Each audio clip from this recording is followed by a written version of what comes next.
They're still showing up to meetings, still replying to emails, still hitting their KPIs, still saying the right things in the right rooms with the right level of engagement. But they already left. They just haven't told anyone yet. You have worked next to one of these people. Maybe you are one. The person who is completely present professionally and completely elsewhere mentally. Who does the job well, genuinely well, while running a parallel operation that nobody in the building knows exists.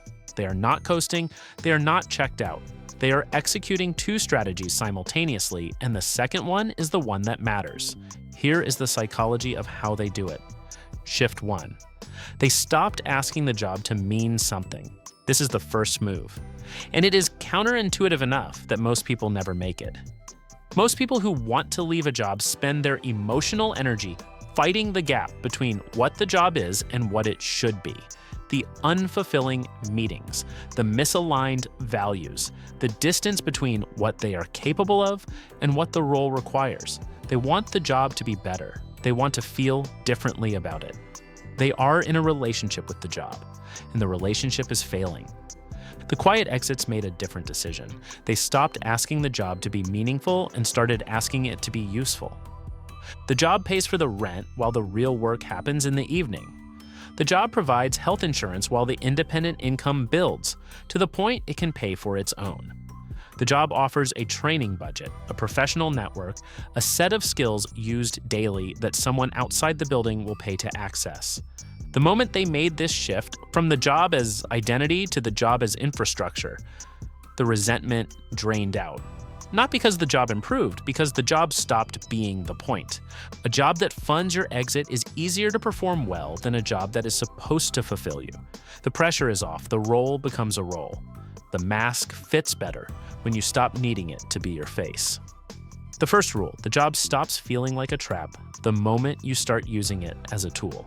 The trap and the tool are the same object. The only thing that changes is the direction you point it. Shift 2, they detach their identity from the title.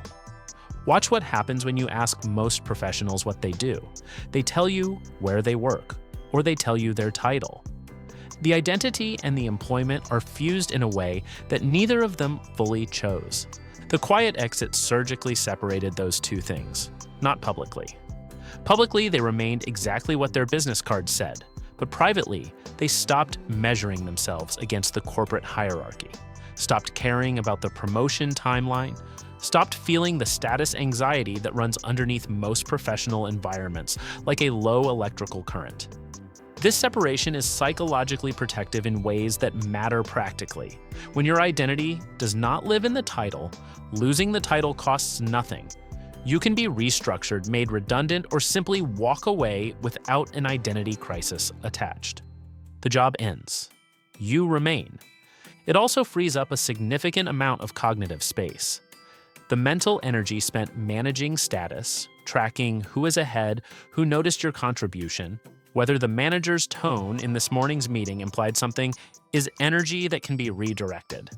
The quiet exits redirected it into the second operation. They became to their colleagues slightly unreadable, not disengaged, not arrogant, just unconcerned with certain things that concern most people in the room. The ones paying attention noticed. They rarely said anything. The unconcern reads as either confidence or contentment, and neither one invites scrutiny. Shift 3. They built income asymmetrically, on company time. This is the part that sounds like a confession. The employer owns your hours. Between the contracted start and end of the working day, your time belongs to the role. The quiet exits were scrupulous about this. They did not build their second income during work hours. They built the infrastructure for it there. The training budget went toward a certification that was dual use. Valuable to the employer, more valuable to the eventual client. The industry conference attended on the company's dime produced 2 referral relationships that exist entirely outside the company. The skill developed for an internal project was the same skill that generated the first external invoice at $420 for 4 hours on a Saturday. The company funded the skills. The evenings monetized them. This is not dishonest. It is the correct use of every resource the employment contract makes available. By the time the exit came, the second income was not theoretical. It had a track record. It had clients who had already paid. It had a rate that reflected real market demand rather than optimistic projection. The exit did not require a leap of faith because the destination was already partially built and visibly standing. The second rule, the employer does not own the skills you develop in the role. They own the output produced during contracted hours. The skills travel with you. Building those skills is not a betrayal of the employment relationship. It is the correct terms of it. Shift 4. They maintain the mask without flinching. Here's the part that costs the most. The mask is the professional performance, the engaged colleague, the team player, the person who shows up to the Friday drinks and says the appropriate things about the quarter. This performance is not deception in the way people sometimes assume. It is the reasonable conduct of a person who has given the employer notice, private, personal notice, that may take 2 years to formalize.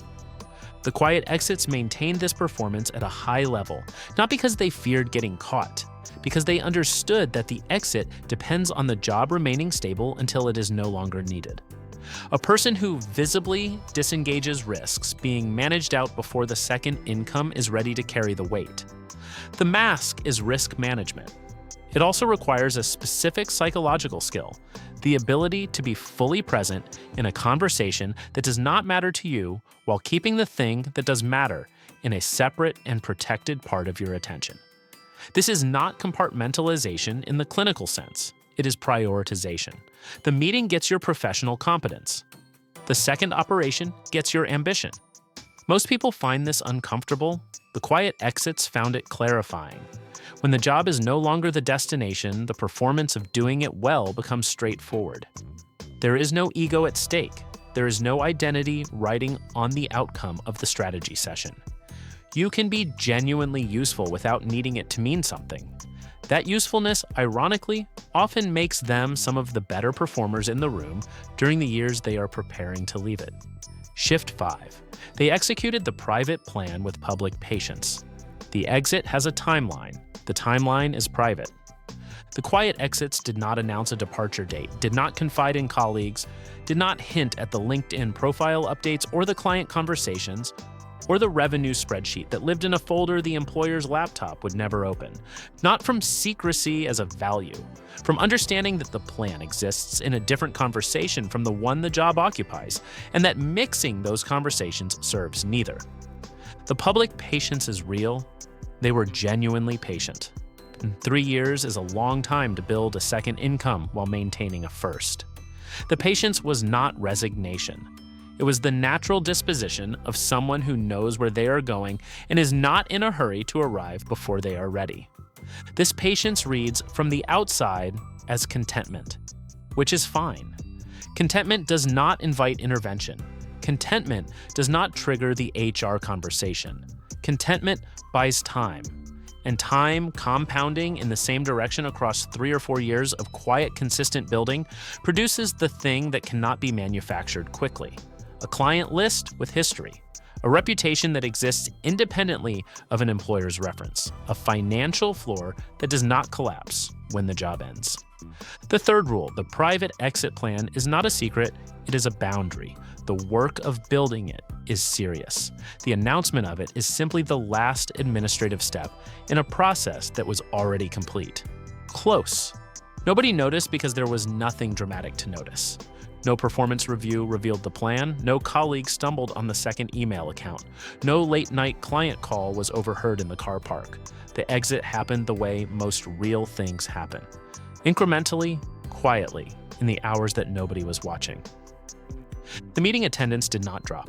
The email response time did not lengthen. The KPIs did not soften. The performance was maintained completely until it was no longer required, at which point the departure was professional, amicable, and entirely unsurprising to the person doing it. It surprised everyone else, because everyone else was watching the job. They were not watching the Tuesday evenings, the salary packaging portal, the training budget redirected toward a qualification that travels. The first client invoice sent from a personal email account at 9:47 p.m. on a Wednesday. That is where the exit was happening. In the ordinary hours, the unremarkable decisions, the private accounting of a life being quietly, patiently, competently redirected. They were still showing up to meetings, like they just weren't staying.